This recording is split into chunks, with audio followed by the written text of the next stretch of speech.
Welcome back to Retroactive, your place for all things fandom. My name's Andrew. Today we got a lot to talk about. We're going to jump right in. But first, let me introduce my panelists. I have Brandon joining us once again. How you doing, bud? Good. I'm happy to be here. Long week. And yeah, I'm kind of tired, but we're going to push through. Absolutely. And of course, my wife, Ashlyn. Hi, babe. Hi. Hi, Ashlyn. you with us? Yes. You awake down there? We're all tired, apparently. Apparently. All right. So let's jump into our first topic of the day. Now, I believe a few days ago, possibly a week ago, I can't remember, we got the trailer for Tales of the Empire, which is similar, obviously, to what they did last year with Tales of the Jedi. But this time we have a focus on two characters. We have Barriss and Morgan. For those of you that may not remember, Barriss was a character that popped up in the Clone Wars series, who ended up turning on the Jedi Order, ended up framing Ahsoka for it, and that's how the whole thing of her leaving the Jedi Order came to be. We finally get a continuation of her story of what happens next. A lot of people always suspected that she would become an Inquisitor. Clearly, that's the path that they are taking, which I'm very excited about. And then we're getting more of a backstory on the Morgan character that popped up in The Mandalorian and the Ahsoka series, of course, which I think is really cool because I would always kind of felt that when they decided that to tell us in the Ahsoka series that she was a Night Sister, I was like, this feels a little shoehorned in because we got like no indication of that in the episode of The Mandalorian when she popped up. It's not that it was completely like implausible, but it seemed unlikely. But the explanation of like, oh, why isn't she using this magic? She doesn't have it. Like, she's not on Dathomir. Like, I had to think about it over time. It kind of made sense. Like, when she goes to this planet in Ahsoka, this is apparently where the Night Sisters also come from. So, like, she has access to it, whatever the case may be. But finally, it kind of like what they've done with some of the other animated series and some of the novels, comics, or whatever, they're adding to the lore of what's already been and building upon it, kind of like making it better. And I definitely appreciate that. Brandon, what were your thoughts on this trailer? I was excited to see Barriss back because I don't, Yeah.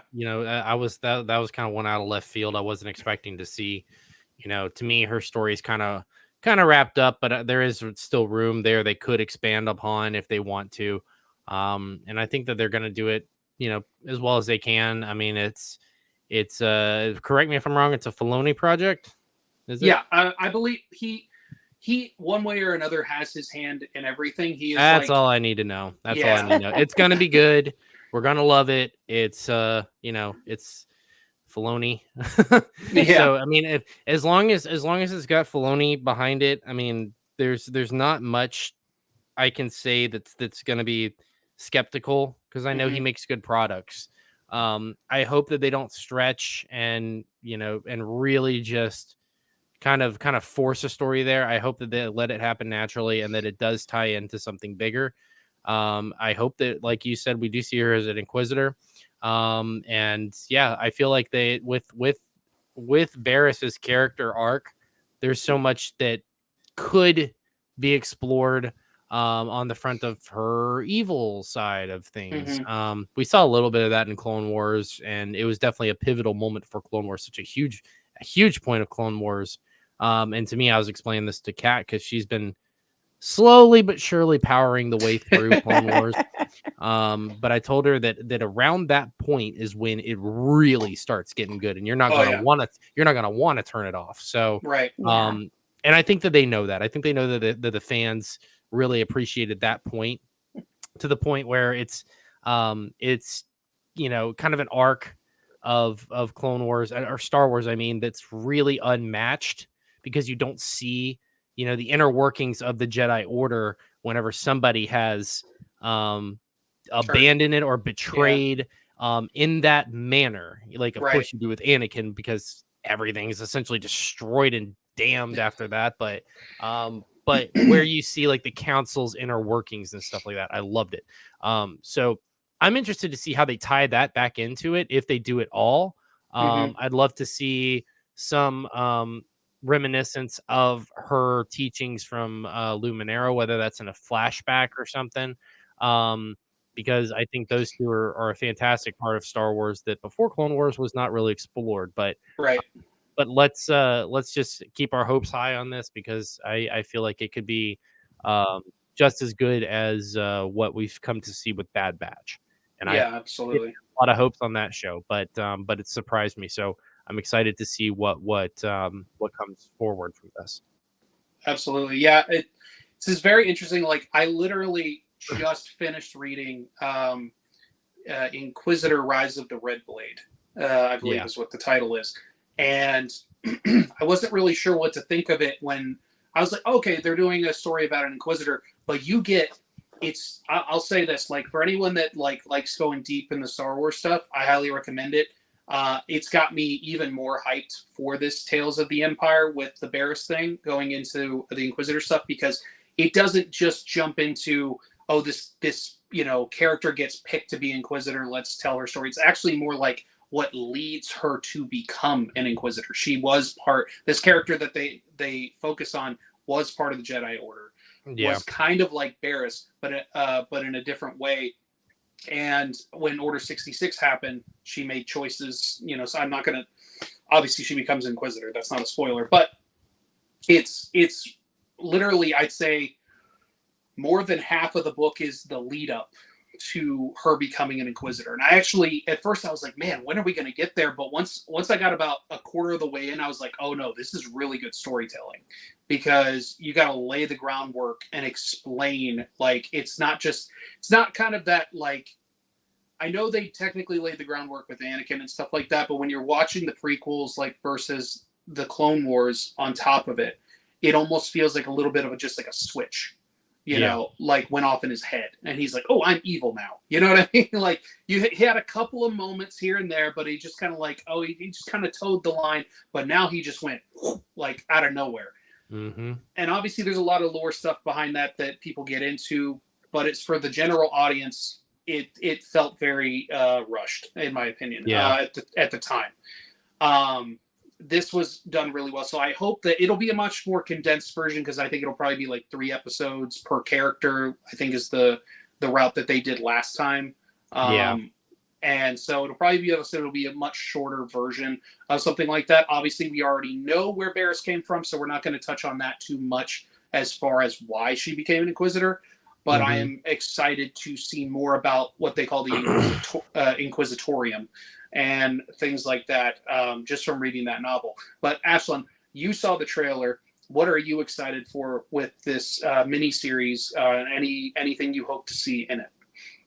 I think it's really cool that we're getting it, and that it's like they even start off with where they bring up the logo, and they were like, "Tales of the No, just kidding. It's Tales of the Empire." That was cool. I liked that. Was like cool. Burn mode thing. Yeah.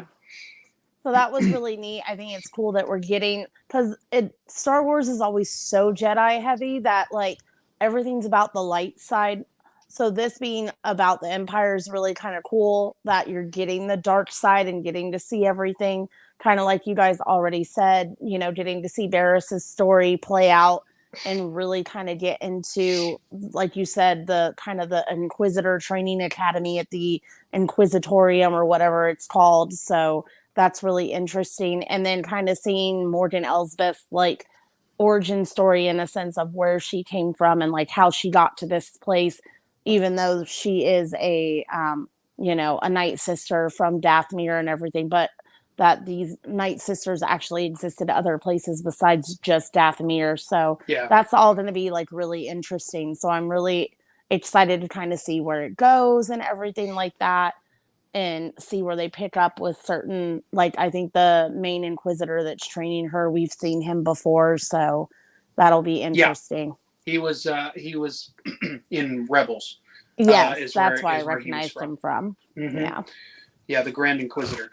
And from what I heard, Jason Isaacs is returning to reprise his role to voice that, which is great.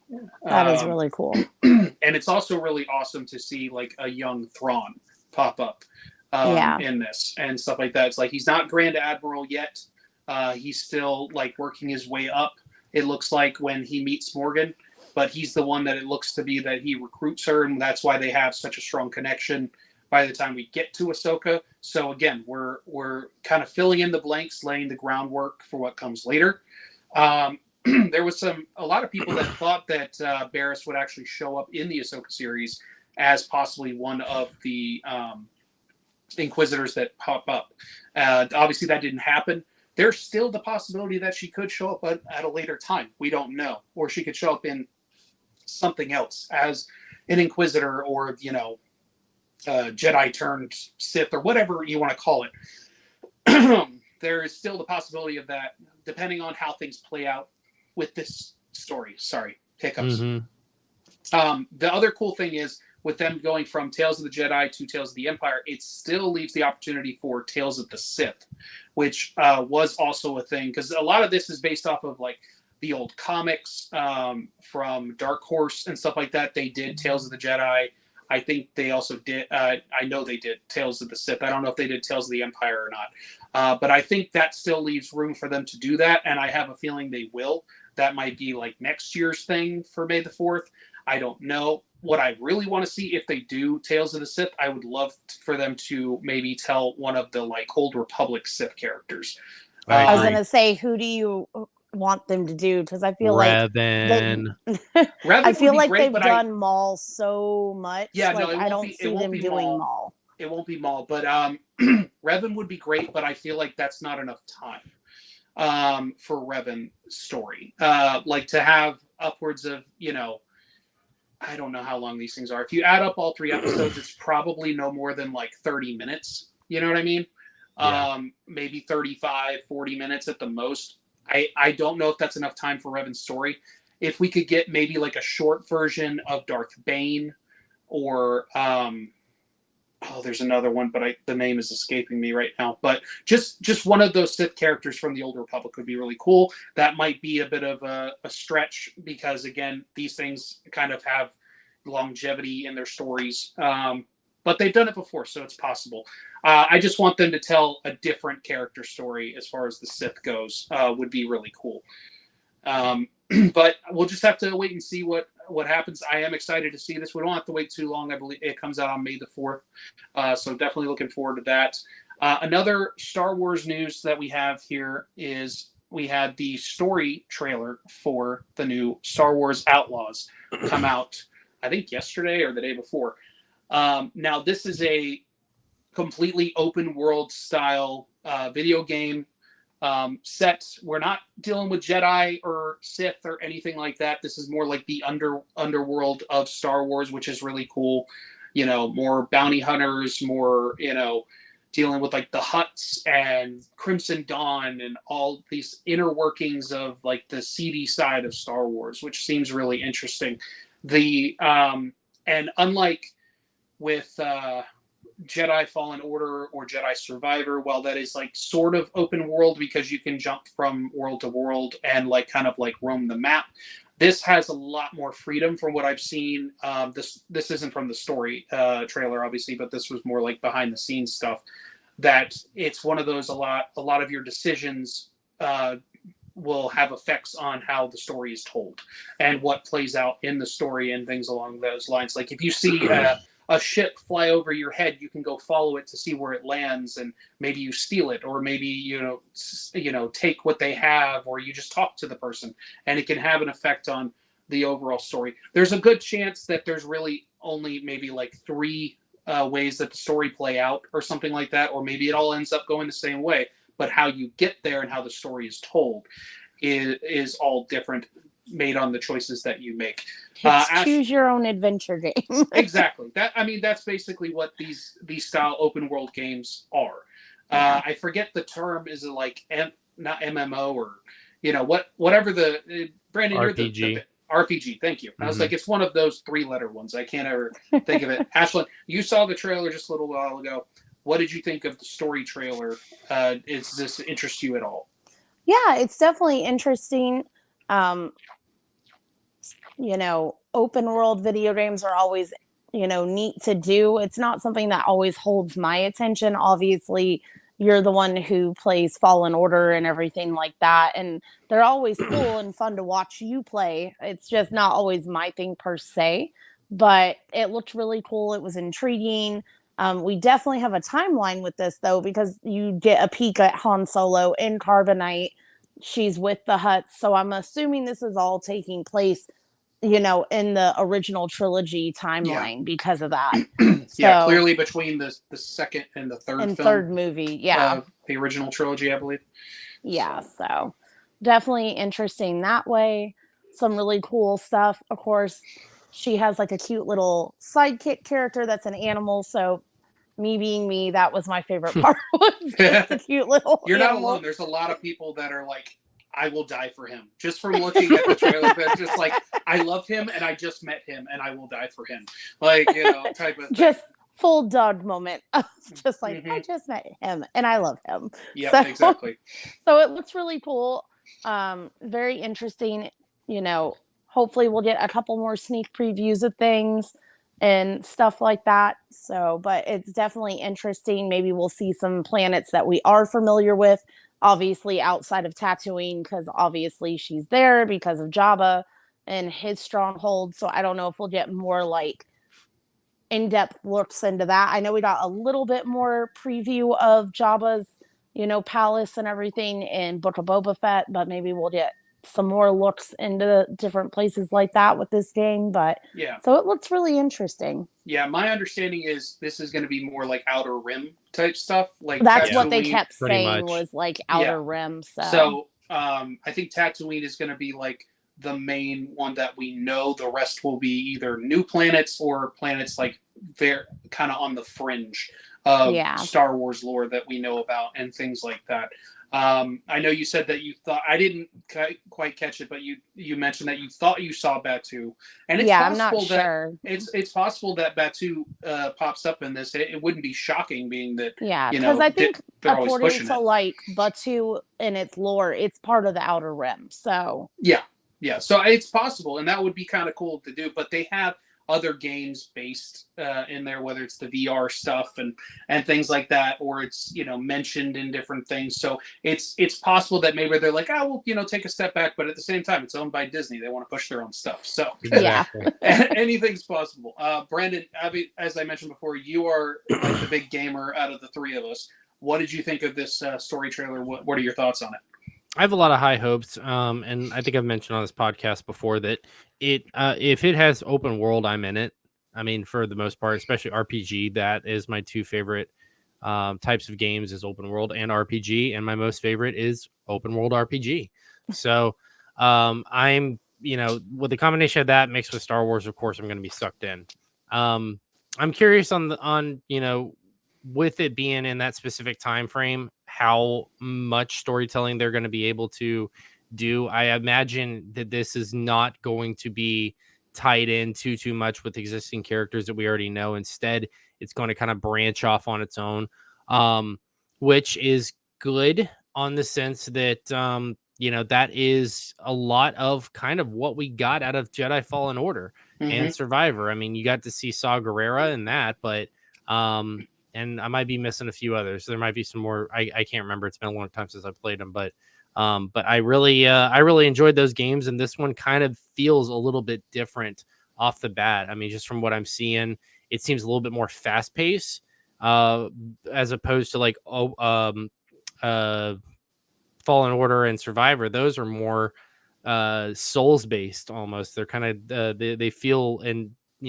play like a Dark Souls game, right? But a little bit more fast paced. This seems more action oriented, shoot 'em up style, with a lot of stealth, surprisingly mixed into that as well. I think it's gonna be a lot of stealth, which kind of makes me think like it's going the direction of kind of how I'm not gonna say the first one or what I was thinking first, but the Arkham series, they are based a lot around stealth. But at the same time, you have that free roaming exploration, and in Arkham Knight specifically, you have that kind of fast pace where you can drive the Batmobile and stuff like that. So I noticed that there was vehicle travel in this as well. You don't get that in Fallen Order at all unless it's in a sort of a cutscene type of deal. Right. So this is something that Star Wars really hasn't expanded upon, at all. I mean, really, there's not really anything that pops into my mind off the bat that's similar to this. So I'm really, really excited. I hope we get to see some maybe planetary travel, that we could, kind of planet hop, a little bit more than we could in Fallen Order, because that's kind of set planets specifically. I doubt it will be that, because to have an open world of this magnitude, you're going to have, a lot of that time frame in that map, in that one planet. Either way, though, I mean, I'm sure I'm gonna love this, and I'm sure it's going to be a lot of fun. But that's kind of where I stand right now. I mean, anything could change, but so far with these trailers and the 14-minute gameplay thing that we got this week, it looks very promising, and I'm really, really excited for it. For sure. Yeah, I'm actually, I'm finally working my way through Jedi Survivor. Wow. It took me. I know. I think the problem was like when it came out, I never buy new games. I just don't. Like I don't want to pay the $60-$70 price tag and stuff like that. And then by the time I was getting around to it, I was like thinking about getting new systems. So I have Xbox One now, played it on that. Luckily, figuring out the mechanics on that was not that difficult, or different from PlayStation. It's very similar, which I was very happy about, because I was completely concerned going into it. I'm only literally not even a quarter of the way through, because I'm taking my time with the maps and stuff like that, and kind of like venturing probably further than I should, right from the get, just because that's what I'm used to with doing. I played through Jedi Fallen Order at least 3 or 4 times, because that story is just so good, and exploring the maps is a lot of fun. So just like watching you play, they seem very much more like those slow burn, like puzzle games, versus what this is looking like you said, Brandon, where it's more like, I don't know, like 007 meets Star Wars in a sense. It's a little bit more fast paced for sure. Fallen Order, the big thing there is that just from what I saw in the gameplay trailer, it didn't look as difficult, which is kind of, it'll probably be refreshing to those players that are still playing and going through Fallen Order and Survivor like yourself, Andrew. But because I know that, a lot of people just bumped it down to easy mode just to play through the story. But I don't blame you. I don't blame you a bit. At that point, it feels a little bit more action adventurous. But if you're playing it on the normal difficulty can be fucking hellish sometimes. I mean, I always play story mode, because that's my thing. And like even with just adventuring out and about, I just don't want to be hassled constantly and fighting for my life when I'm just kind of roaming. You know what I mean? Like, and that's one of the things with this. Like, I'm not really sure what to expect. I don't play a ton of open world games, because I guess I'm just so used to the structure of like, this thing's pointing me in a certain direction and I'm gonna go. Like I loved the Halo games back in the day, and then I played Halo Infinite a couple of months ago when I first got my Xbox, and that one's more open world. It's still obviously it is still kind of like Fallen Order, where it's like you're within a contained area. Like you can't really hop from planet to planet, but you're in a contained area, and the story will always play out like if you go from checkpoint to checkpoint or whatever. But you had the chance to roam about on the ring and just kind of like do what you want, find what you want, which was very refreshing for Halo. I liked that. I'm a little concerned with Outlaws having so much freedom that I won't know what to do with myself. Yeah, I wouldn't necessarily feel that way. I mean, don't go into it thinking that way, because I mean, you will off the bat. I'll give you the forewarning, because I know where this is going to go. But every open world game is like that, and a lot of times it can be daunting enough for some people to just be like, and they slowly back away, and then they forget that it's like the game's even on their shelf. Mm-hmm. But that was me with Skyrim. Yeah, see, I get it, but like, and I totally relate to it, because I shit you not, I'm the same way with every single open world game. As much as I love it, there's some that I to this day have kind of backed away from a little bit because and I haven't finished because it's just, it's so much work sometimes to learn the system and learn what crafting components do what and where I got to go and how to run the map and stuff like that. And if I'm not immediately sucked in a lot of times, it can kind of push me away from it, so to speak. Right. So it will probably catch you off guard off the bat. And it's going to, if you have ADHD, you're going to be all over the fucking place. Side quest. But with the generalization of open world games is that if you stick with it long enough, eventually you're sucked in and you don't want to let it go. Mm-hmm. I mean, that's my big push for open world games. At least I always find myself in that exact headspace where it's like, gosh, this is a lot to learn. I kind of feels like work. I kind of want to put it down, but then it's like the more you keep playing it, the more you're sucked in, and you're like, oh, you can't get out at that point. Then it's every damn night. Andrew just got a Switch, and we just started playing Mario 64, and so we're going through that right now. So that's pretty fun. Like I heard that I heard that they reissued some of the old games on the Switch. That's awesome. Yeah. It's literally like it was. You can do like the base plan or like the extended plan, which also has Super Nintendo, original Nintendo system, N64, Game Boy, and Game Boy Advance.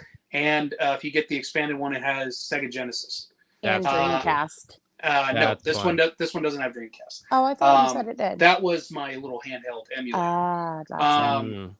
But yeah, it has all those, and each one has upwards of like 30 plus games from each system type of thing. And it was $50 for the entire year to have access to it. So all the old classic games are on there. So that, except for Duck Hunt, of course, because that's that'd be kind of impossible to do. that would have been pretty funny. But yeah, so we played Mario 64. I don't have any of the games. Like I got it because I really want to try all the new Zelda games. I want to try out some of the new Pokemon games and things like that. But that'll come with time because I just spent money on the system. I don't have money for the games right now. I feel you. And Nintendo games never go on sale. So I don't know what it is about that, but they're like, nope, we know what we're worth. You're spending the money, Yeah. All right. Well, we're going to jump into another topic real quick. All right. Jumping back into our next topic here. They dropped a new trailer for the second Joker. I can't really pronounce it. Folia Do or something like that. For this. Folia Do, I think. Thank you. I don't know how to feel about this trailer. It's kind of like with the first Joker. Like the trailer happened and I'm just like, I don't really know what's 100% what's happening. I don't really know how to feel.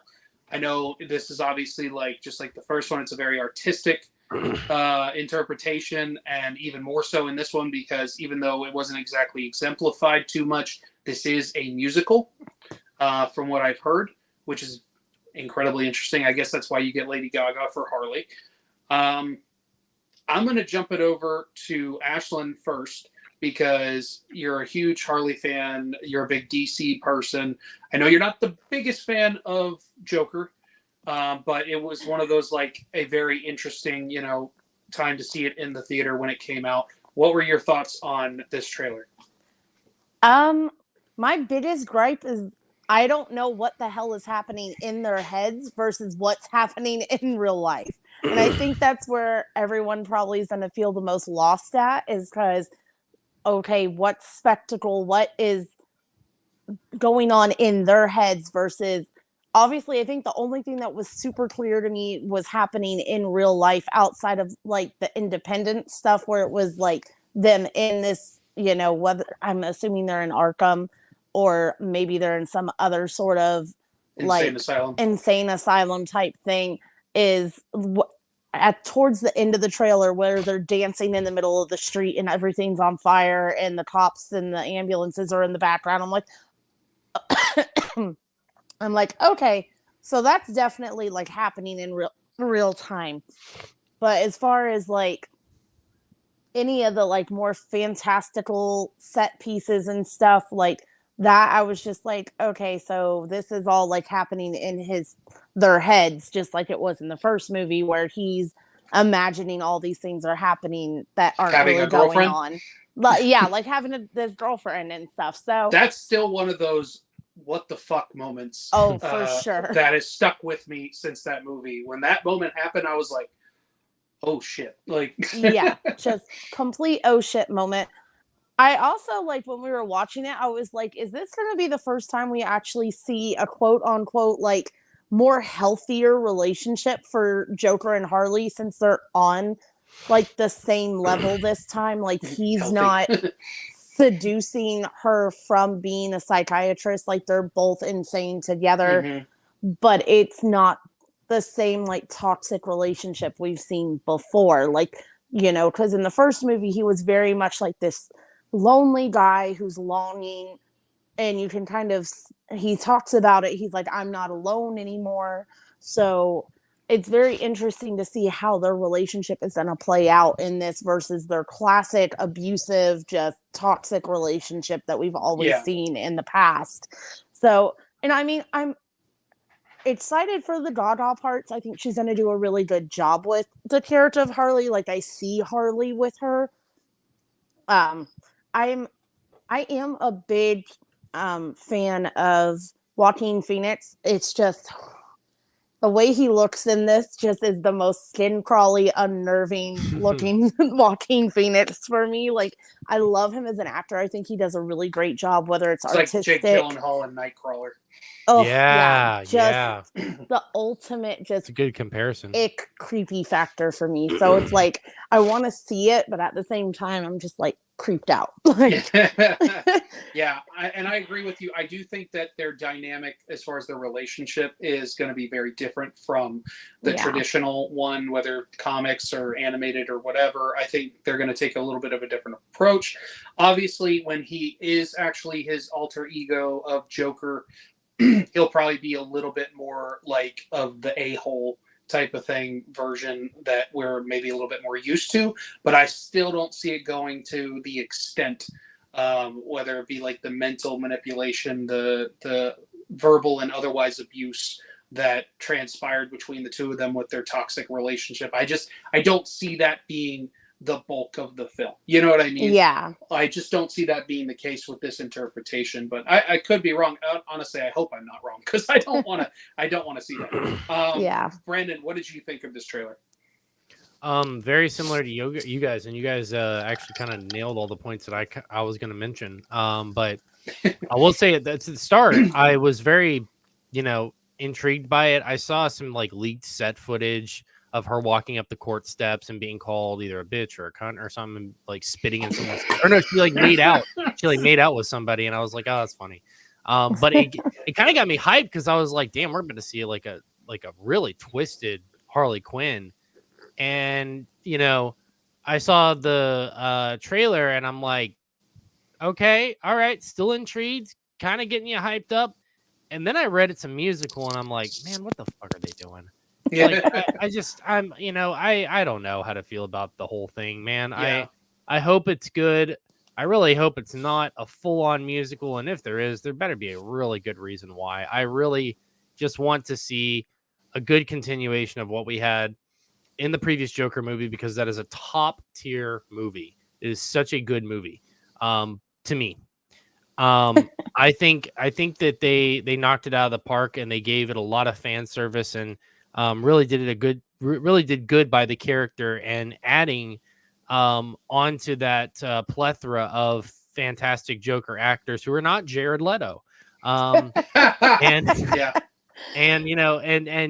Joaquin gave it a great spin and made the character so much more dynamic than I've ever really thought of outside of animation. There was an animated Batman movie of some type I was that saying they outside of animation. Did that. Yeah. I can't remember which one it was. Maybe it was kind of sort of The Killing Joke. The Killing Joke. That's what it was. Yeah. Because you kind of, you're right. And you kind of see a little bit more of the Joker and his, twistedness and kind of understanding why he is the way that That's he the is. one where it shows like everyone has the one bad day. The what? thing. It's the Yes, whole one bad day yes, thing. Yeah, exactly.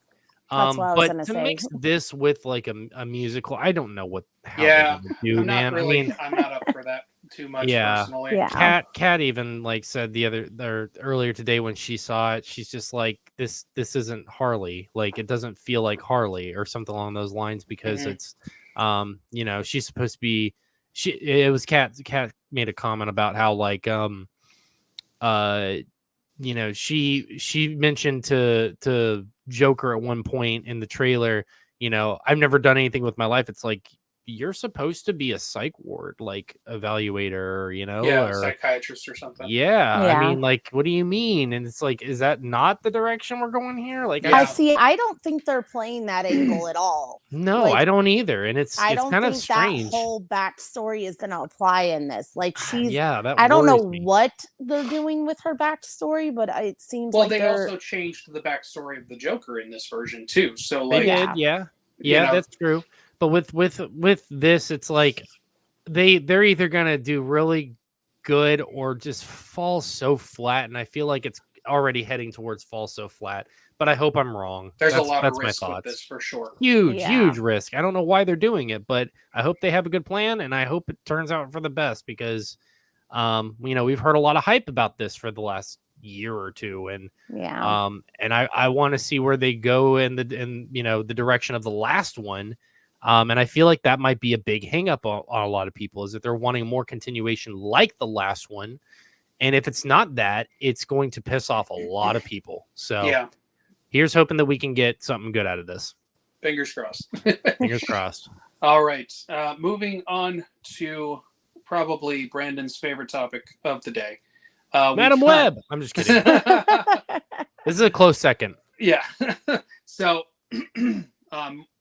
I don't know Marvel specifically, but pretty much all the trades announced this last week that the new Silver Surfer was cast.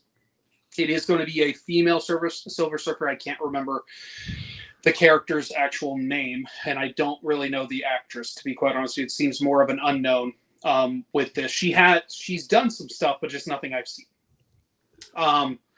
Now, there's obviously a lot of backlash with this. People are very upset with the whole going with the female version versus like the traditional one from Fantastic Four.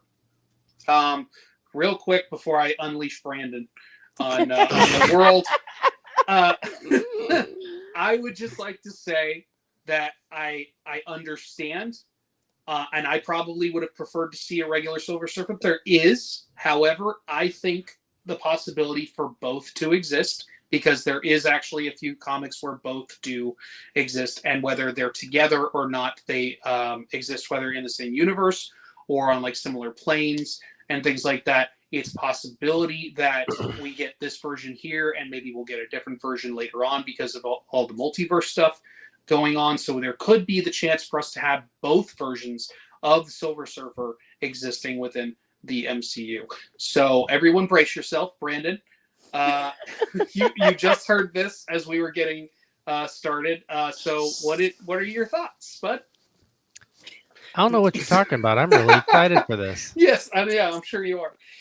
No, I'm kind of really upset and torn about this. Primarily because I didn't learn about this till just now. So I've been saying, and I've said it on this podcast before, and I've said it to a lot of people that like the one character I've always wanted to see portrayed super well on screen is Silver Surfer. That's, if not one of my absolute favorite Marvel characters. And I love the story of Norrin Rad. And it's so unique to most other Marvel characters.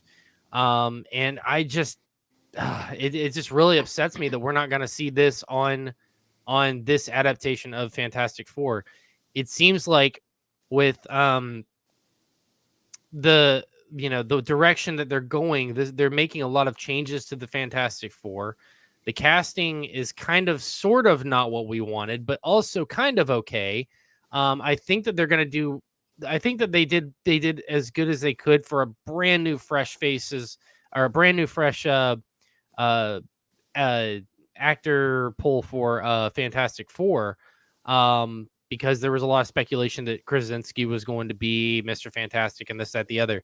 But I don't know if I can really forgive this off the bat. I'm interested to see some trailers and stuff, but like, it really, really, really puts a thorn in my side for this because, you know, I have really grown up watching. I grew up watching the Silver Surfer cartoon that probably nobody remembers anymore. And I thought you know, going back and revisiting that a couple years ago, all I could think about was what if they did this live action, and it really got me hyped up because I'm like, there's so much room for them to like do this in live action and make it fit into the MCU. And I'm like playing out all these scenarios in my head, and you know, it was a kid's cartoon, but still, it's you know, I could see them really going places with that. With this, it's more of a fresher take, and it seems like they're really going to reach for this one. I don't see how a lot of people who grew up with this fandom like I did are going to be hyped. Not even just hyped, but even look forward to this adaptation of the character. Anything could happen. I could be wrong, but I don't see this playing out well for the fan base. I mean, of those that grew up with that. Like, you know, Andrew, you said it, they could bring in both of them, but to do that, they have to acknowledge that, you know, or to me, they should acknowledge that Norrin Rad is the Silver Surfer, you know, and to do that with someone who is now leading that role, I don't know how that's going to collide. And and if that does happen, I do not want to see Norrin Rad pushed aside as a side character, more or less, because to me, that's not where it deserves to be. Not even close. Let me put a little something in your ear here. Now, I think in a previous show, we kind of talked about, because, you know, Josh is into all the leak stuff, and there's talk, you know, confirmed, of like how things might play out with this Fantastic Four movie, being that we know it's set in the past, I think the 60s. Yeah.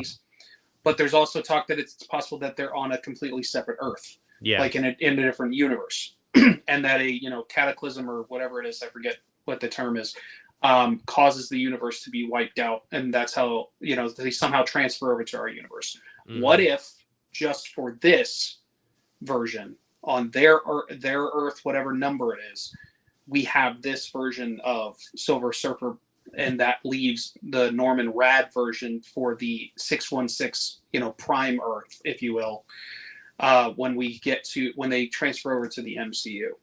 That would be nice in the sense that, like, you know, it would be nice in the sense that Norrin would exist as a main character.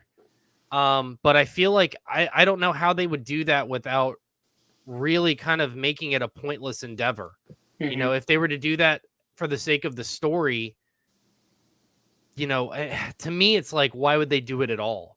You know, why not just start with that? Because I get where you're coming from on that. But, you know, Norrin at the same time, I guess what I'm trying to say is, I don't know why they would introduce a female leaded Silver Surfer in the first place if they could just, I mean, they could essentially write that whole part out, and then, you know, Fantastic Four travels to another universe. They're on, you know, the MCU version of Earth, and then get introduced to Silver Surfer. There would be no point to having that, and I don't see why that would, like, it was just something I thought about. And I totally get it. But I don't see why that would, or, you know, what the point of that would be. And I feel like there'd be a hard time with them discussing that and writing the story and somebody not saying that, you know?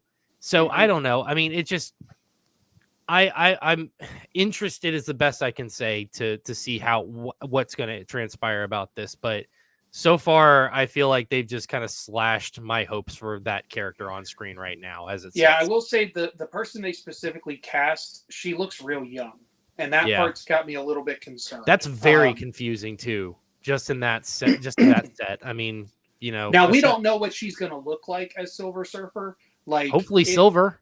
Well, hopefully they don't take that away. Like, I just meant it could be more of like what we got in the past, where it's more of like a motion capture type of thing, but but less about what the person looks like type of thing. You know what I mean? Because Yeah. like the voice of Silver Surfer was not the person that acted as Silver Surfer. Correct. You know? Yeah. So it's maybe it'll be a similar thing. Maybe they're using her for the voice, not the motion cap. Yeah. I don't know.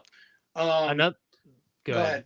ahead. Oh, okay. Another point I was just gonna say is that, like, you know, with regard to the storytelling of Silver Surfer, it's like, you know, there really was. I mean, you can stretch this all areas of the MCU and make anything possible, but in its core, Silver Surfer was like the one person that Galactus pulled in to be, you know, the forewarner, so to speak, not necessarily forewarner, but scouter, slave, if you will.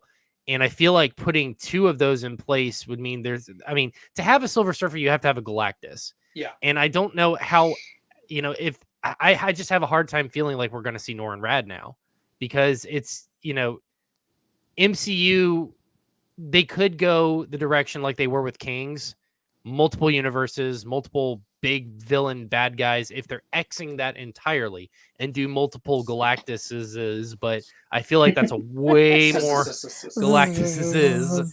But I feel like that's more of a risky move, because to have two Silver Surfers, you're going to have two Galactuses. Right. Because without Galactus, there is no Silver Surfer. Right.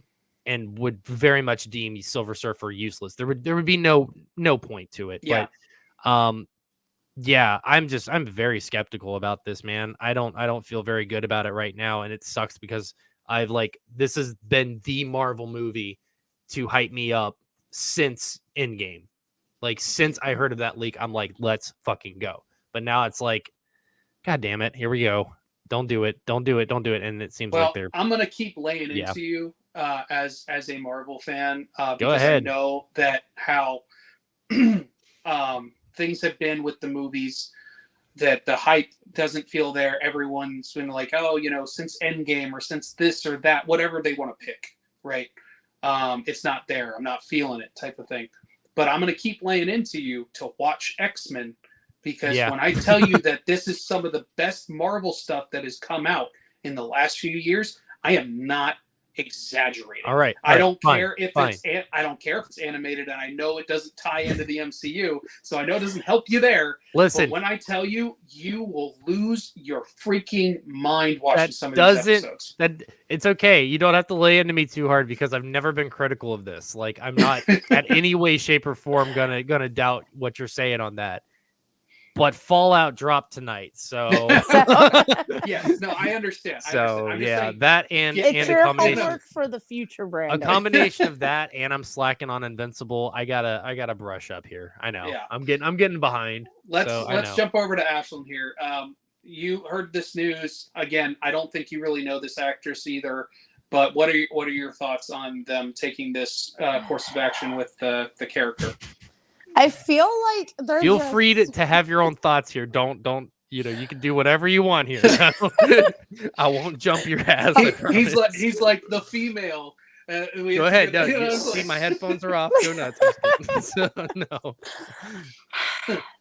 Coming off of Madam Web, I feel like at this point it's just like a glutton for punishment of like they're just like with the female characters, and I'm happy to know that a female Silver Surfer at least existed somewhere in the comics, because if we got another like fucking throwaway, just like check a box of, you know, trying to be inclusive and, you know, all, you know, have diversity just to check a fucking box, I would have lost it, because all you're doing is just making it worse for women to get into this, worse for women to get into comics and the Marvel. And I feel like that's what they're trying to do with all this, whether it's Sony or Marvel, is pull women into comics, because they know we like to spend money. So if they can just get us. I love how you're saying all the sexist stuff that the males don't. Stayed so clear from this, and you just went straight in. Like nothing. But it's just like, don't do it as a disservice though. Like, Yeah. be genuine about it. It's That's her thing. Absolutely. She talks about it all the time that, like, and I don't mean to mansplain here, but she Nah, talks about send it it. all the time that, you know, she wants inclusivity, she wants Absolutely. diversity, but not at the expense of cheapening it. Bingo. Is the thing. and making it a gimmick. Like, Absolutely. and I also don't want, with having diversity and inclusion, to alienate your fan base to do it at the same Mhm. time. Now, obviously, that I'm not talking about the toxic males that and the people that obviously just don't fucking get comics, with the people with X-Men that are like, they're making X-Men woke, you know, that Mhm. or they're making comics woke. Like, it's been canon for a long time with a lot of characters that these people are somewhere on the LGBT spectrum, or that they are, you know, that they've been this race or whatever you want to call it, whatever thing they're. Obviously, I'm not talking about those morons. Like, we're talking about the people that actually know what's going on in comics and things and are a fan of it. But it's just the fact that, like, it seems really out of pocket Yeah. to do this first. Like, Yeah. only thing I can think going through their heads is that they're like, so many people hated the Silver Surfer from the Fantastic Four movie that we got, that they're like, we're just trying to step so far outside it. But it's so niche. Like, I'm a female, I didn't know anything about there ever being a female Silver Surfer. Your average female audience is not gonna know that. So it's not going to put butts in the seats, basically. Not even all. It's Yeah. not. Like, and you're alienating your base by doing this. If you Yeah. wanted to have her show up later in the film or something and her be the secondary character, that's one Secret thing. Wars and all this other stuff. Agreed. Yeah. Yes. Like, but to have it be the main one, and I'm sorry, I don't know who's actually producing this. Is it Marvel doing it, or is it Yes, like it is. Sony? It is It's actually Marvel. MCU Marvel. Okay, see, this seems like some Sony shit. That's why I figured It does. maybe it was some It really Sony stuff. does. Like, Yeah. especially, like I said, coming off of Madam Web and all the missteps with that and everything. Like, it's okay to pull, like, obviously, you know, no one would have ever thought Guardians of the Galaxy would have been as big as it became, you know, and those were random weird characters. And I'm not even prepared for the James Gunn universe of DC that's coming and all the random shit that's gonna be, but we'll see what happens. But this is just like, Go ahead. just pulling these random characters, like, and I'm worried because I'm worried with this being based in the 60s, we're gonna get like a Wonder Woman 84 situation. Mhm. And I don't know. I don't know what to expect with it. I'm like hoping, as you know, Brandon said, when we get more trailers and get more insight, but I just know that this 1960s version with the female Silver Surfer could not have been that long of a running comic to have enough backstory to do. So I know they're going to be filling holes because there's not enough story to base a whole film around. I wanted to say too, the only upside to this, if there is one that I can see at least, is the fact that they're essentially confirming that Galactus is going to be a big bad guy in the future. Right. Right? Like, that's the only confirmation. That's like, really it. I mean, that in itself is kind of cool. That, you know, whether or not they go off of the Kang storyline anymore, they are now confirming that that Galactus exists in the MCU, whether they're saying it or not.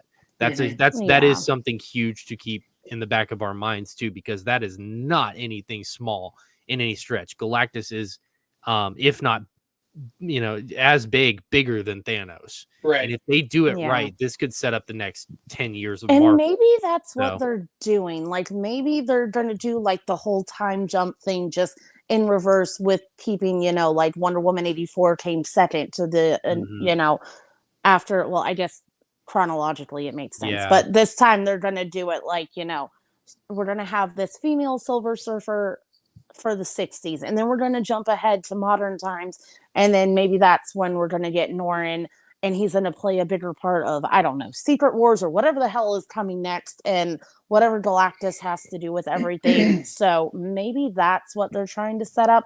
A weird way to go about it, but also like, it's based in the 60s and it's Fantastic Four. So what are we going to have? Like, if we jump into modern times, geriatric the Yeah, Fantastic Four? No. Like, what's happening No, here? there's clearly going to be a time jump. There's already talk Oh, of there yeah. being an Earth jump. So, Yeah. well, that'll be remains. I can't see them doing this like the movie as a whole without doing an Earth jump. I just can't see it. Yeah. It doesn't make any sense, time jump or not. I mean, it's Yeah. not going to Yeah. fit the MCU Well, because because yeah. you're going to have those characters that have always been there. Like, what are they going to do? They're going to like bring back the actor that did Tony Stark's dad and like introduce him with Reed Richards. Like, well, there's Yeah. no they way already nobody did that would with know Ant-Man. about that's the thing is like there's no way nobody would know There's about no that. way. There's no Yeah. way for him to be So the it's smartest gonna man have to alive. I be- mean, yeah. that competes with Tony Stark's dad. So there has to be an Earth jump. Yeah. Has to be. Yeah. It's the only thing that makes sense. So honestly. kind of Yeah. like back to what Brandon said, why the fuck are we doing it in the first place? Yeah. Like, we're doing this to introduce these characters, the 60s were what, like almost 60 years in the past at this point? Like, It is so- 60 years in the past, but yeah. I know time is just not my friend right now. Like, Sorry. so it's just like, doing it to introduce these characters, but why is just Yep. like at this point versus doing it in modern time. Like, I don't know if they're just trying to scratch that itch of, the whole Earth jumping and the multiverse and everything, but I don't know. I think we I just guess we're dissected just Marvel not. by accident. Like, we just broke their code. Their whole story just leaked that there's going to be an Earth jump. Yeah. There's no way they couldn't. Maybe yeah, we're just it's not done. as smart as Feige. Maybe that's the problem. Is we just I don't can't know. see far enough ahead, or maybe he's finally losing his touch. I know that's probably like. Nah, I'm just don't like I know. don't see it. Like. I don't either. But they absolutely have to do an Earth jump. There's no way. I can't. I'm like, after this conversation, I'm like stupid set in this now. It's like there's just no way they can't. And there's no way they can't, and it makes sense. Exactly.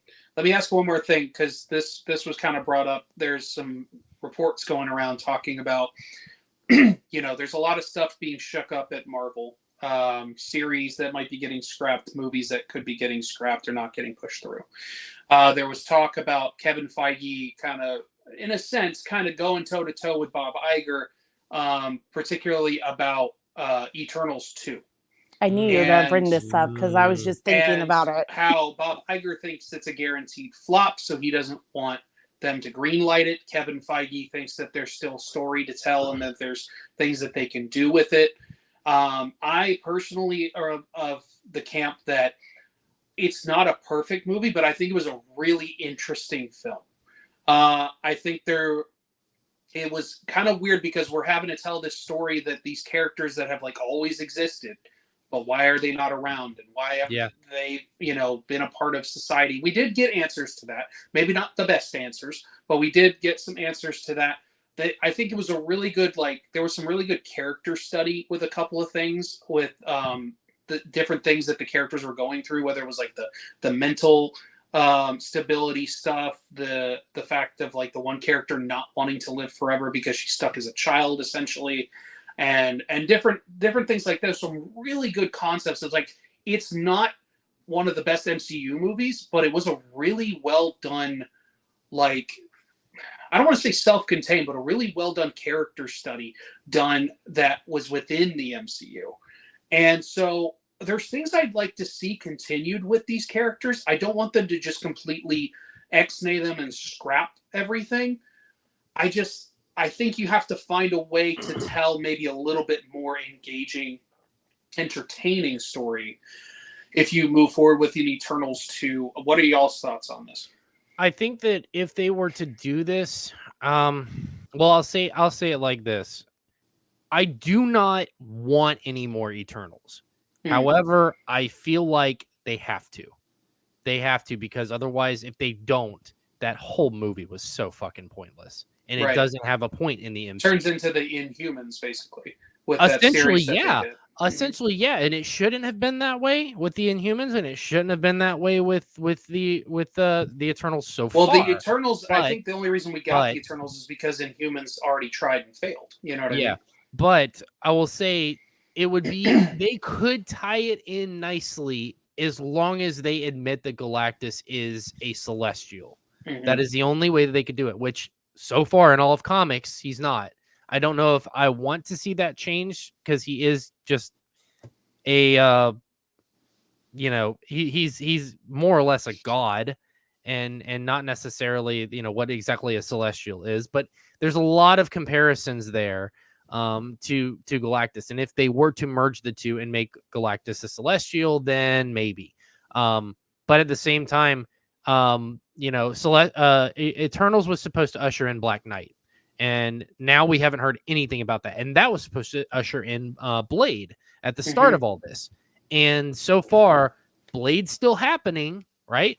As far as I'm aware, Blade's still happening. So if Blade's still happening, then I guess where does that leave Black Knight and where does that leave the Eternals? I just don't think Black Knight needs its own movie or series is the problem. No, not necessarily. But to have him, we had that post-credit scene, and I know that they've X certain credit scenes and they never come back to him. But to have more of that character and really bring in what they originally set in motion, they have to do something else, whether that is in the form of a movie, a second Eternals movie, or it's in the form of introducing those characters some manner, some fashion, in some other TV series with another lead role, so to speak. Right. But they have left a lot of questions with Eternals and a lot of speculation on why they did it in the first place. And what grand role it plays in the MCU. So they got to really tie this up. Otherwise, otherwise the first movie was completely pointless. And I hope they don't do it that way. But that's really what it comes down to for me. I'm with you 100% on that. It's like you've set yourself up to where you have to do something. Well, because they opened this door. So now they have a lot of doors. Yeah. A lot of doors. A lot of them with that movie. So now you've got to finish what you started with it. And I really enjoyed it, kind of like Andrew did. We didn't see why people were hating on it. The people that did go see it that were just like, I don't know if it was over their heads, if they were confused or didn't understand the point.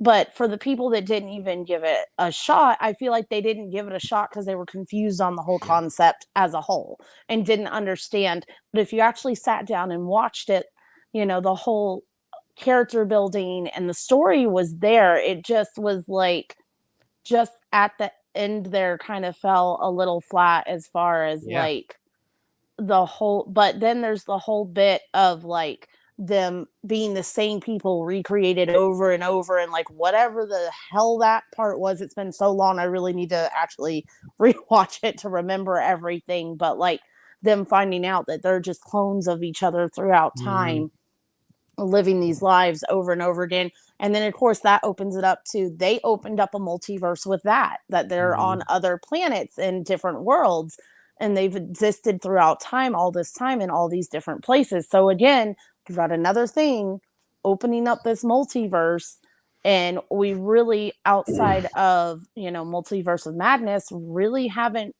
even begun to like break into that. And I know that's supposed to kind of be what this next phase is about, and hopefully we need to get there. We just need to get there. Yeah. Like, we keep like hinting at it. We did a little bit, and then we backtrack a little bit, and it's just like we just need to get like, yes, the multiverse exists.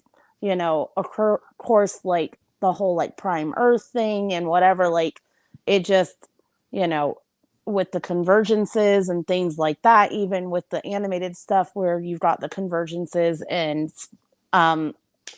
the Spider-Verse movie, like at this point we just got to get there. Yeah. And I feel like that's where like Eternals 2 probably has a big, foothold in. And like the whole article was talking about Kit Harington's character with the Black Knight. I thought they did a great lead up with him to it. So now let's just go for it. Like Andrew said, it doesn't need to be a standalone movie or a series. It just needs to be a greater part in Blade. Have him pop up in Blade. He doesn't even have to have a ridiculously big role in it. Have him show up in it. Have him like become the Black Knight. He needs to be in Thunderbolts. I'll say that. That would have been cool. He needs to be in Thunderbolts. Him, Blade. I mean, or Midnight Suns. Sorry, not I was going to say Thunderbolts. we Sorry. need that's what I was gonna say, yeah. Midnight Suns with him, Suns. Blade, Yeah. and Moon Knight. That's what it needed to lead to. Like, Yeah. that's what I'm saying. Like, he didn't need a big role in Blade, but kind of reintroduce him in Blade, get him into his character, and then we get to Midnight Suns as that team-up movie. And that's what I wanted to see. But I feel like Marvel is just doing all of these, like, little individual things. Yeah. And, like, it's great. Don't get me wrong, but you're getting more and more obscure characters and separate side stories. everything is like very separated right it's now. so separated, it just gotta needs hone to it in. work its way back. Like, I understand Kevin Feige's a genius and he's done a lot, but just like, you can't keep spider webbing, because I think that's why everyone is losing interest and they're just absolutely. not as excited, because you've got so many feelers going so many different directions, and we haven't had a big team up movie. And it's like, we need to start pulling back these threads and bringing them back to the center and being like, okay, here's the team up movie. This is what we're setting up. Because it's like, we got that going on.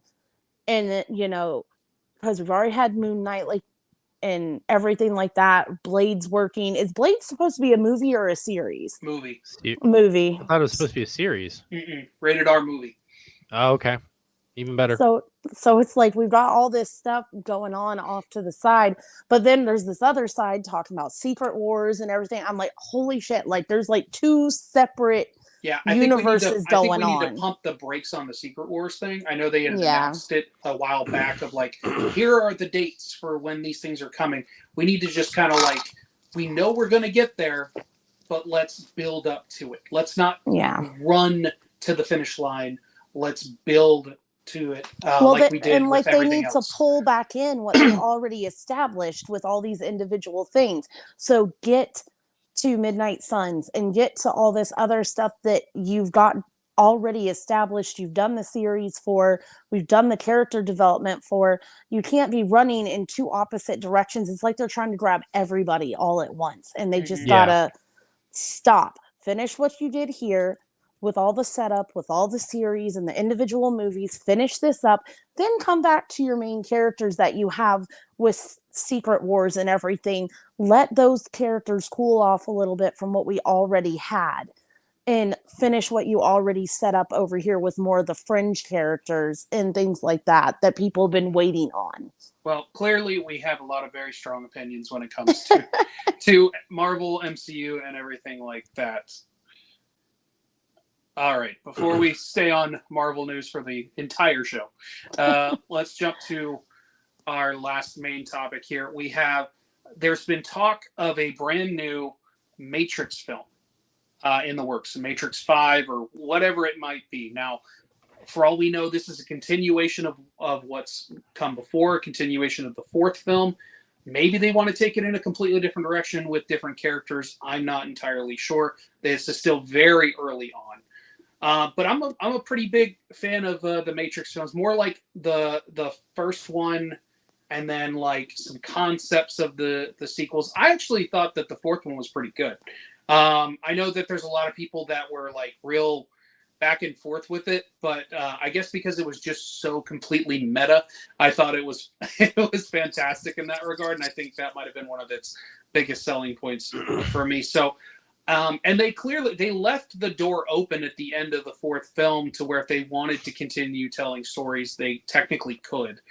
I don't know if it's a necessary thing to do, and that's why I don't know if maybe we're gonna get some different characters in here and go that direction. I'm not sure. Ashlyn, what do you think with this news? Like, what are your thoughts on it? I mean, I really enjoyed the fourth one. I don't necessarily need that we need a fifth one. I mean, I thought they did a good job with the story, so I really don't have too many feelings about it either way. Like I said, I enjoyed the fourth one. Brandon's face looks like Brandon has very big feelings about this, so I'm gonna pass it to Brandon. I don't see the point of it, quite honestly. Like, it seems like I didn't really see the point of a Matrix 4, but they made it work, as well as they could. I wish Lawrence Fishburne was in it. That was my only big gripe. That made zero sense there's no point to that. but for what they went for with Matrix 4, it was solid. I'll say that. And I wasn't completely disappointed with that. There was a lot of parts of that movie that I really enjoyed. But I do feel like at the same time, anything past this is just going to disappoint people. Well, that's Like, like how it is with them talking about bringing back John Wick. It's like, can we just stop? Can we just get original stories? Like, you don't need to build every franchise for every little bit that it's worth, because at some point you're sacrificing story. If they do it and they offer it to Keanu, I'd be shocked if the man wanted to do it. It would have to be a really good script and really make sense. But I don't see why he would want to do it, because I know he loves that franchise too. He's talked about it many times. Yeah. But I just don't see the point to this. I mean, I hope that they really really consider all angles of this, and that they put the fans first on this, because so just with that one bit of news where it's where Matrix there may be another Matrix movie, it already to me sounds like money grab. Money grab. That's all it is. Which is ironic because the fourth one didn't make that much money. Yeah, exactly. To be fair, it was a pandemic film, and they released it at a terrible time. They absolutely did. But I don't remember what it was competing with, but I know it was competing with some blockbusters. And it came out during the holidays. I know it's just because movies kept getting pushed and pushed and pushed, and they're like, we just need to release it. They should have just waited. Even that longer. Just dropped straight on HBO, didn't it? It dropped HBO and theater at the same time when that was happening, kind of like Dune did. But Dune did better than this did, and I think that was actually one of the movies it was kind of competing with was Dune. Like, it was still having its theatrical run. There were things with the fourth one. Like, I thought it kind of fixed a lot of the things that I had gripes with the third movie. Fair. I think it kind of like fixed some of those plot holes and issues that I had. So that's why I really appreciate it. But I'm with y'all. Like, even as much of a Matrix fan as I am, I don't think it's a necessary thing to be done. I think what I'd rather see is maybe like if they wanted. I think I'd rather see a series with completely different people. Like, if they want to tell stories within, whether it's an anthology type series or just a series centered around a certain group of people set within the world that they've created, I think I'd rather see something like that. I agree. Or like if they wanted to, like I said, with the anthology approach, if they wanted to kind of take a crack at like what they did with the Animatrix and do like a live action version of something like that as an anthology series, just do something different. Do it with some different people, do different characters. There's so much of a world here that was created. We don't have to keep going back to Neo. We just don't. But I think we're all pretty much on the same page with this. So I don't think there's really much else to say. We're going to do a quick review for Godzilla Kong, The New Empire. Now, Brandon has not seen this movie. He might still have some opinions. I don't know. With this, but I'm gonna jump it over right to Ashlyn. Ashlyn, what were your thoughts on this film? I really enjoyed this film. We talked about it was very reminiscent of, what was it, King of Monsters? King of Monsters. Yep. And honestly, we could have just skipped the last one and gone right to this one because Mechagodzilla was such a disappointment. We kind of discussed, we were happy to lose the Millie Bobby Brown element of it and just revisit the indigenous girl and the woman scientist who kind of rescued her that we got introduced to with the last film. And so it was nice revisiting those characters, getting some new characters, really getting to go into the Middle Earth and getting to see all the stuff that was there. As far as that was concerned, that was really and real quick, spoiler warning for anyone who cares. Well, this movie's been out for a couple weeks, so it's your fault. So really getting to go through and learn more about the Iwi people and the tribe and everything, and finding out that they exist in the Middle Earth and everything like that was really cool to find out and learn more about their culture, that they're not just on Kong's island. So that was kind of really interesting for me. Paleontology is very interesting to me. So for that, it was neat to kind of go through that, get some new species introduction. Of course, the kind of the story behind the villain as well, with the orangutan guy. I don't remember his character's name. Scar King. The Scar King. Yeah. That was Very interesting name. Yeah. So that was all kind of interesting, this new villain showing up, and but I appreciate that he had a good backstory. It wasn't just like a toss away character. Like, they came up with this whole theology around him, and the fact that like his whole backstory and how he tied into everything. So I really appreciated that, because I felt like it really could have been a character that they could have just kind of shoehorned in there, just like, oh look, he's a bad guy, and not really given him a story. Like he killed all the other like Godzilla type creatures, or like most of them. There was like this big battle, and now he's enslaved, the Kong type creatures and stuff like that. So they did a good job of like, laying the groundwork for this character that, and I remember us talking about it, and I apologize for jumping in, but no, you're done. Us talking about it after the movie, that there's so much of this movie with these animal characters that's no dialogue, that has to be translated through facial features and mannerisms and things of that nature. And they're just screaming at each other or growling at each other, but you're getting it. You know what I mean? Like you're picking up what they're putting down. Super impressive, the motion capture with this, to be able to get all the emotionality and to be able to get the dialogue without having dialogue. So that was really impressive. It was just super refreshing that the bulk of this movie was centered around the monster characters for once. Yeah. It's just that's the thing that we constantly keep forgetting about. Yes, there are still human characters. Yes, there is a human component to the story, because there always is. But where they lose us sometimes is when they focus too much on these human characters. Like Agreed. That's the one thing that it's like, with the Millie Bobby Brown storyline. I liked what they did in King of Monsters. Yes, they did have to focus a little bit more on the humans, because the humans were unleashing these monsters, but there was that was the reason. But then we got Godzilla versus Kong, and we're still putting focus on these characters for no reason, in the sense that they're just trying to like unravel this mystery with the company that creates Mechagodzilla and stuff like that. So that whole Millie Bobby Brown segment, like, and everything like that, was just, in my opinion, completely a storyline that was not necessary for that film.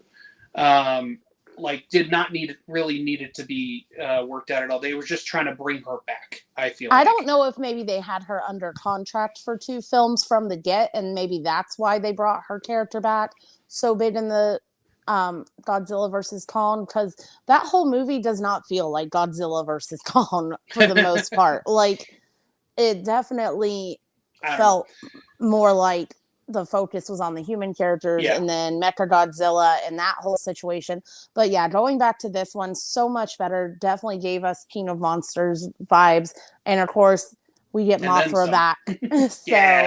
Best thing ever. The best thing ever is getting Mothra back. And that kind of goes back into, it's explained though with the Iwi characters, like the entire, like, this film is very much wrapped up in the Iwi culture and like how they are connected with the monster universe. And so I really appreciated that was such a cohesive storyline, because it would have been so easy to just be like, we're just giving her back to you because we know you want her. No, like, Mothra, the Queen of Monsters, is part of their culture and who they worship. And that's how we end up getting her kind of back, is through this rebirth, and that this little girl from the Iwi culture is some sort of, like, I forget what she is. She's like a oracle type thing. Yeah.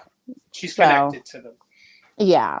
But yeah, it's it's a really well done movie. Like, it's a monster flick, it's a popcorn flick, it's a fun time at the movies, but it's well done, and that's all I wanted. Like, is it going to be in my top 10 movies of the year? I don't know, but it's definitely going to be one of the like more entertaining type of blockbusters, I think, of this year, in my opinion, just from the get. And like I said, I just loved all the monster stuff. I love pretty much everything they did. It was a huge improvement from Godzilla versus Kong. Things the way that they ended it, you know, they're talking about that they're still probably going to do more. I feel like this could have been a really good movie to kind of wrap things up. I don't think that's going to be the case. But if they did decide for some reason that they were going to be like, okay, I think we're done, even for a while, this is a good stopping point. You know what I mean? The way that this movie ends, it leaves things on good terms, in a sense. And that's why there's no post-credit scene or anything like that. So they're not alluding to anything. Yeah. And especially after getting the Monarch series, I don't like, everything has been wrapped up really nicely. I don't think we need it. I want more Monarch series personally. Yeah. Like, because that's set like still before most of this stuff. And that series was really well done. So I'd rather get more of that than more films as of right now. So what would you give this movie rating wise overall?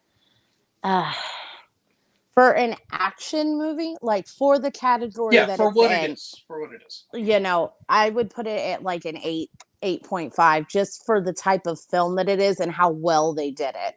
Obviously, not putting it up against a different film and a different style, but for the style that it is, it's a really good blockbuster film. No, I do that time kind of at stuff. The movies. Yeah, I do that kind of stuff all the time. Like, I know that that's not really how most of these people work, but like mentally, I have to kind of separate some of these things into categories, because like you can't compare a movie like Godzilla versus Kong to Dune 2, or you can't compare it to an Oscar-winning movie like Oppenheimer. It's just not the same. Thank you. That's more of what I was looking for. Dune is very action heavy, but obviously much more intellectual. But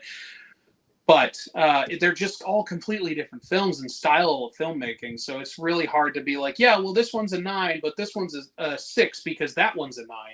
And so I'm with you on that. So I think I'd be pretty much around the same part. I'd be like, the lowest I'd give it a 7.5 to an 8, but I'm probably resting on an 8 for this one. I think it was really well done. Like I said, big improvement from the last movie. And whether or not we get more of it, we'll just have to wait and see. So Brandon, are you thinking you might actually watch it, and are you excited about it? I'm hearing some of this stuff. Yeah, I'm hearing your guys' reviews, and you know, it's not really spoiler-ish. I mean, it's cool to know that it's more about the Iwi culture. I like that. Yeah. And more of Middle Earth. I really enjoyed that from the last movie. I keep laughing hearing that. I know. Yeah. But, you know, I really enjoyed the last movie, and I know a lot of people did not. And that was Godzilla versus Kong, right? Yeah. That was the last movie. Yeah, that was the last one I saw. I enjoyed it. I didn't really care too much about, like, you know, the gripes that a lot of people had, like the human aspect. I do understand it, because I feel like the Millie situations really interfered with what people like the want storytelling, to see. And what people want to see out of a Godzilla movie. So to hear that that's kind of shaved out a little bit for this, seems like that they listened to reason on that and shaped up. Because I'm going to be honest with you, the most I've the most I've known about this movie is this stupid fucking commercial. They could have set that commercial up so much better. It's like this little 5-second thing that pops up on it popped up on YouTube all the time when I was trying to watch a video, or TikTok, and it was just like little baby Kong. It's like, oh my god, it's a little baby Kong. And then it's just like Godzilla. It's like, are you for real? Like, what the hell is this? Why do I want to watch Godzilla this? And Kong running next to each other? That scene. And then like the little baby Kong at the end. I'm like, bro, what the hell? Why do I even want to watch this? But now hearing after you guys say that, it's kind of making me want to change my mind a little bit and maybe go see it. So when it hits streaming services, I'll probably see it. I can't imagine I'll go out and pay for it, but But when it hits HBO, I'll watch it for sure. Yeah, definitely give it a watch once Yeah, it's like I don't HBO. hate Godzilla versus Kong. There's a lot that I like. Like I like the sequences where they're fighting and everything Yeah, like that, and a lot me of too. that stuff is really good. I was disappointed at the time, and still kind of am with what they did with Mecha Godzilla. Yeah, It wasn't the concept. I liked the concept of the neural pathway type of thing that they yeah. were, that's why it went evil or whatever. But it was hello. I always go crooked. I But have it was, kind of a. Go ahead. Oh, Sorry. I was just gonna say, I also just didn't really like the look of him. Yeah. Was a huge thing for me, and that was another one of those fun things that got spoiled by Funko for me all those years ago. What were you gonna say? I was just gonna say that I think that when it comes to these new films, with like me, for example, I did not grow up a big Godzilla fan. I knew of Godzilla. I knew what Godzilla was. Big lizard that wrecked the city. That was my gist of Godzilla. And these films, I don't want to say are the first the first instances of me watching Godzilla, but it's definitely the most. Yeah. And so that being said, I don't have that backstory. I didn't grow up watching it. I don't recognize what you're recognizing, where it's like, the what you just said about was his armor or something like that. Well, just the way that Mecha Godzilla looked. I think that's what I was saying. And it's not that I have a huge connection to that. Like, I really didn't watch the old films. It's just what I've seen of imagery of him from past, of like what he looks like. They took it in a very different direction. I just personally didn't like it. It didn't have to look exactly like what came before, but I just didn't like it. Yeah. So just for people like myself who don't envelop so much into that culture, that fan culture, I mean, it's like, it's a solid watch if you don't know what you're watching, essentially. And I know what you mean. Yeah, and so it's like, for someone who's brand new to the fan base, it's gonna hit differently than it is for somebody who isn't in the fan base. Right. And so, I'll just say this before we wrap up. The last movie, when that came out, I remember seeing it, and I think Kat and I both saw it together, and we're just like, that was pretty good. We really liked it. I mean, that was pretty solid. And then I'd go on Facebook, and it was just people, like friends of mine that are huge into Godzilla, won't drop names, but they're just like destroying that thing, like just pissed off about that movie. And I'm just like, I guess I don't get it. I get it, but I get what you're saying. I just don't get it. Like, I didn't grow up with that. So. I think it was also because we were coming off of King of Monsters and how good and well received that was by new fans and existing fans, because they just did such a good job of like bringing both together that that last one really separated the fan base. I feel like. What do you feels better then, to wrap this all up? What do you feels better, Godzilla -1 or this one? I haven't seen We still haven't seen it. Okay. All right. But again, that's going to be a very different film. I know it's going to be a very different type of movie. I'm still very intrigued to see it. I can't believe I haven't watched it yet, but I do want to see it. But I know this is a very different style of movie. This is still very much like the popcorn action flick, where that's going to be like the old school, like Godzilla's the bad guy in that film. Yeah. You know what I mean? Like, he is the monster, destroying and killing everything. So it's going to be a very different watch. I am excited to see that movie, though. So awesome. But before we wrap things up, we're going to do a quick show and tell here. Let me, where's that graphic at? And boom, there it is. Yeah. So let's start off with Ashlyn. What do you got to show us today? So we just went to Spookala. Yep. In Tampa. So I was like, let me not say the wrong one. Hold on. Let me see if I can do this real quick. I'm going to try. Okay, jump to me. Can I change it to... There we go. Yeah. I did it. You did it. So we went to Spookala, and they had Elvira, Cassandra Peters there. So we got a Shape of Water comic of hers. That's a different side story signed by her. Well, it's more like Creature of the Black Lagoon, but yeah, it's kind of the same thing. No, like the oh well, yeah, but it's called The Shape of Elvira is the name Oh, of okay. the comic. So it's even though Playing it's like off of it, yeah. playing off of Shape of Water, even though it's definitely I saw that Mars Attacks on the backside. Hell yeah. Oh yeah. Let's go. Ack, ack. And Well, then it's the Dynamite that does these, right? Dynamite Comics? yes. Yeah, so I know they do the Mars Attacks comics too. So the other thing that they did is they had the voice actress for the animated Batman series with Catwoman. So Adrian Bowenbauer or some I pronounced it Barbo, but I might be Barbo. way Yeah. off on Why that. don't you zoom in a little Barbeo. bit on that? Over. To the right. There you go. So that's her signature there. It's already been signed by J. Scott Campbell, which is the cover artist, and then Sabine Rich, who is his colorist that he always partners with. This is the Catwoman 80th anniversary issue, so it actually has all the different variations of Catwoman that we've seen in comics over the past 80 years. So super cool. Was super excited to get that done and meet her. She was super sweet and excited to kind of see all the different iterations. Yeah, and of she course flipped through the whole book. yeah, she did.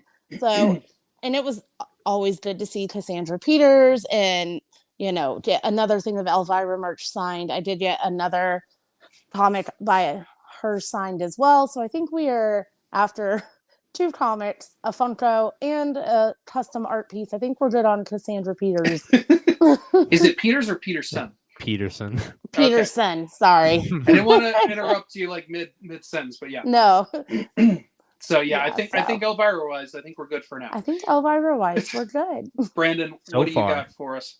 So, I might have shown this on the last podcast. I was asking beforehand if I had, and nobody remembered. So, I don't remember either. But in case I have, I've got 2 really, really, really rare pieces. They're a little less rare now that he did a show in the UK and a couple of street graphers got him. But I have a 2-parter here to start off with, and it's Hugo Weaving, and I ended up getting the Matrix Agent Smith pop signed, which is very, like I said, very rare. This one I was not supposed to get, but a buddy of mine actually did a really cool thing for me and just gifted it to me because he knew that I was looking for that pop.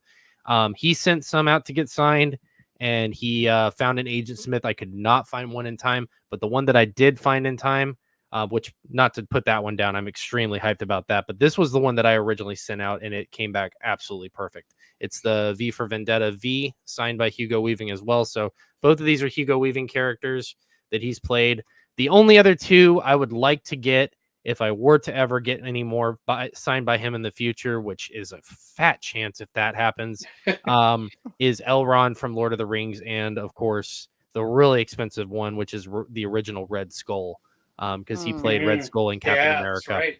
So those 4 would be my dream to have. I did not ever in my life think I would ever even have one, let alone 2 of these, but that is insane. So I'm thinking about sending this off. I doubt I got to make sure the money's good enough to do it, but I would love to get this signed by Natalie Portman, and she's got a signing coming up soon. Both of these as well got certified by JSA on the side there. I had to get letters of authenticity, which is the highest form. So those are some insane pieces that I got this week. Moving on to the next thing. This was another one. It was kind of a rare grab, and I got it in time. Someone got Bradley Cooper outside of I think it was a production. I don't remember where. But I ended up getting it. It was already certified through ACOA. But it is Bradley Cooper, and I put the window when I got it onto a Rocket Raccoon. Beautiful signature for his simple B there. And the last thing is kind of a plug, but I'm going to do it anyway. Go ahead. So like these guys, I was at Spookalla, and my company, as well as one other company, partnered up to do a signing with Jay Weinberg. And so if you don't know who Jay Weinberg is, he was a longtime drummer for Slipknot. Recently, his contract expired with them, so he exited the band or got kicked out. I don't really know the full story, but this was his first official sit down signing. And the Pops just released technically, I might be wrong on this because it is April now. They were slated for April release, but we managed to get some a little bit early through other retailers that they got them early as well. So we have a lot of these for sale. I'm keeping one for myself, of course, because I'm a huge Slipknot fan, and I'm a drummer, so this fits. But but we have a lot of these for sale. We have them in yellow, orange, signed yellow, orange, white. Let me think, yellow, orange, white, and then red. He did short signatures and full signatures for us on a mixture of all of them, and we also have drum heads signed. So one of the drum heads sold today, one of the Pops sold today, one of the Pops sold yesterday. So we're moving along with it, but we have a bunch that we're sitting on. So if you are a Slipknot fan and you want one, please reach out to Venture Authentics. That's myself and my wife. We run the business, and we do both private signings and commissions for Comic-Cons around specifically the eastern side of the U.S. So if any of that interests you, please reach out to us because we got some goodies and don't want you to miss out on them. That's good stuff, man. Like I really love how the Hugo Weaving ones came out. Like, they look so cool, don't they? Like I'm so stoked on those. I like I said, never in my life thought I would ever get one, let alone two signed. So those are definitely crown jewels of my collection right now. Yeah, V for Vendetta has always been like a really good flick for me. Andrew recently just watched it for the first time. Oh, wow. Well, yeah. No. Well, all the way through, not on it's cable. Like that's the problem. It would always be on cable. But so low key overall thoughts on the movie. What'd you think? Just short and sweet. Let me just jump it over here.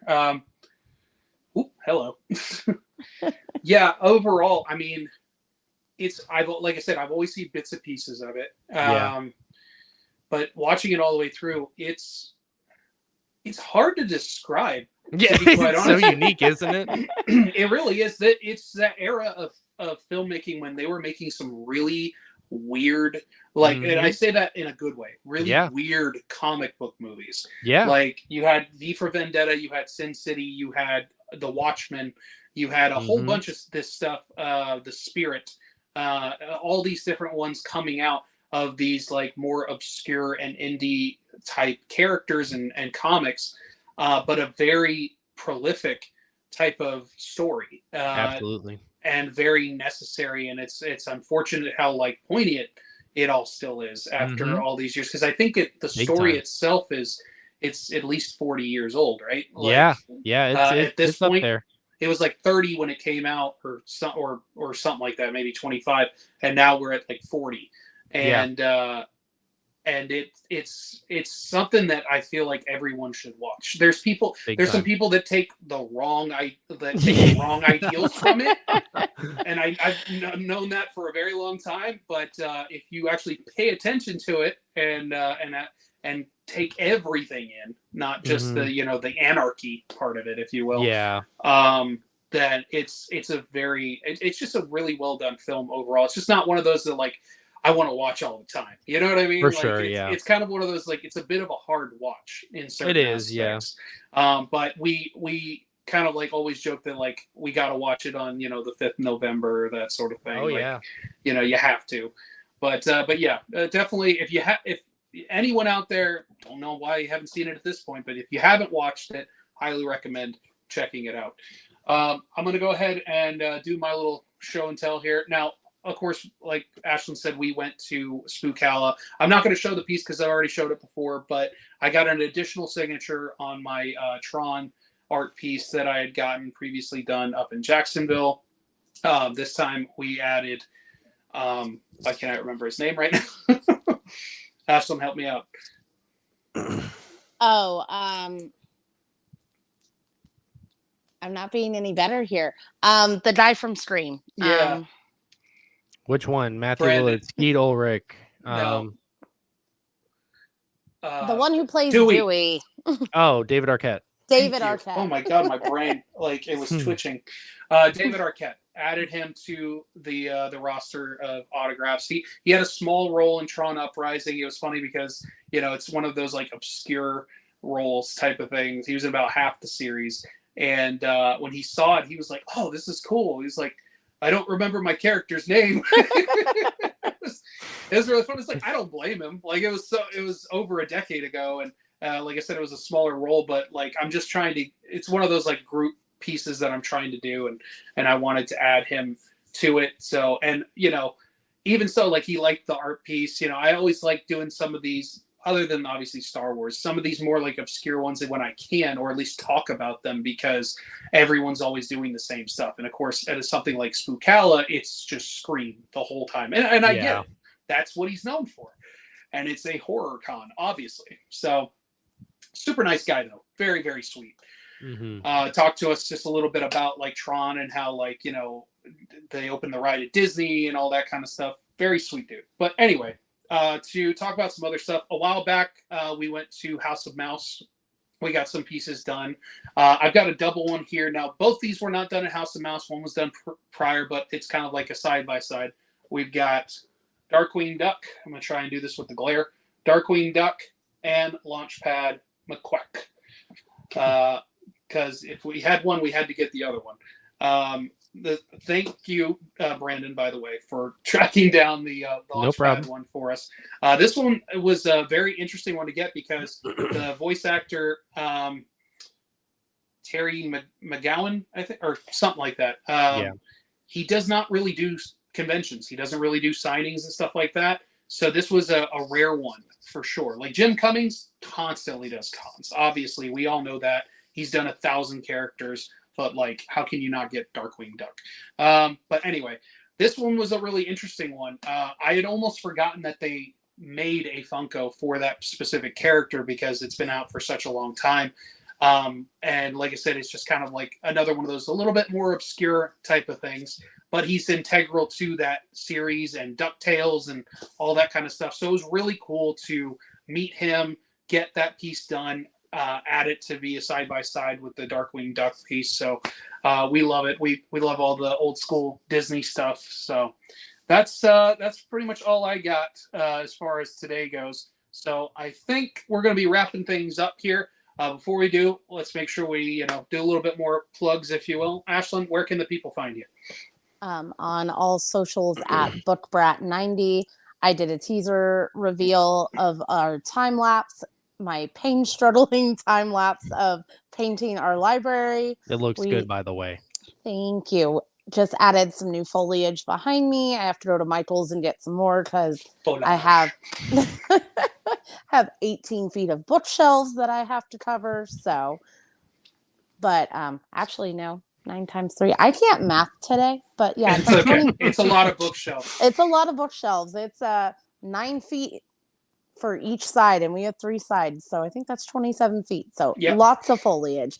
We have we're working our way towards 900 books. So oh god, yeah. Does that include comics or no? No, this is straight up novels. If we did comics, we'd be over 900. Yeah. And I'm not even talking single issue comics. I'm talking like trades. Like trades and omnibuses and stuff like that. And then she has her single issue comics too. So just me. Okay, I have a little bit. Like you have a little bit. You have your own shelf. I have maybe, I don't even know if I have maybe 50 or 75 at the most comics. But anyway, but yeah, we are collectors at heart, if nothing else. We collect every damn thing. I think we call that hoarders. Yeah, we have organized. Looks better, Like, there you go. There you go. I'm not holding on to yesterday's paper forever. You know what I mean? Yeah. So I'm actually going to be doing, fingers crossed, doing a video reveal tomorrow of the full reveal of the library. So stay tuned for that. I know that's been a long time coming. So all right, very nice. Looking forward to that. And Brandon, how about you? Like I mentioned earlier, my shameless plug, Venture Authentics on all platforms. Yeah, like I said, got a lot of stuff for sale, and we're hopefully, maybe if we make enough sales, going to be attending C2E2. That's brand new. I haven't even told you guys that, but we're gauging that. So, nice. So yeah, we'll be seeing you guys at another con shortly, I'm sure. So Yeah, I think Collect.con is going to be the next one. Yep. I just announced consignments for that today. So if anybody needs anything from a Collect a con, there's a lot of Collect cons, but Yeah. Collect a con, a single Collect a con, Orlando, reach out and we'll take care of you. Yeah, there's a lot of good stuff with that one. They've got a couple of Power Rangers. They've got some Chuck Norris, man. They got Chuck Norris. Yeah, Chuck Norris for some reason. A couple of Pokemon voice actors. You got, a It bunch makes of different no stuff. sense. But the Chuck Norris one just out of the freaking That blue, man. threw me for a loop. Oh my gosh. I told Andrew I feel like I have to go meet him just because I'm absolutely of going to. like That's the whole my reason I want to go. Yeah. my dad literally used to make jokes when I was a kid because they were in the Marines at the same time. At the few years my dad was actually in the Marines because he had to like honorably discharge because he became type 1 diabetic. So he had to leave, but they were at the same time. So my dad would just make these jokes all the time with me as a little girl being like, I taught Chuck Norris everything he knows. Yeah, like, there you go. The typical dad joke. That's a dad so move right there. Yeah, wow. that's definitely a must at Collect-a-con. So yeah, but definitely reach out to Brandon. He's helped us quite a few times. He's helped us with getting some stuff consignment wise. He's helped us purchase a couple pieces that we missed out on. So Venture Authentics is definitely where it's at. And of course, check me out on all social media at Andrew is Losing. And of course, please like, subscribe, all that good stuff here on YouTube at Retroactive POD. We also have Instagram and TikTok where we post some clips and things of that nature. So we want to thank you all so much for joining us again, and we will see you next time, guys.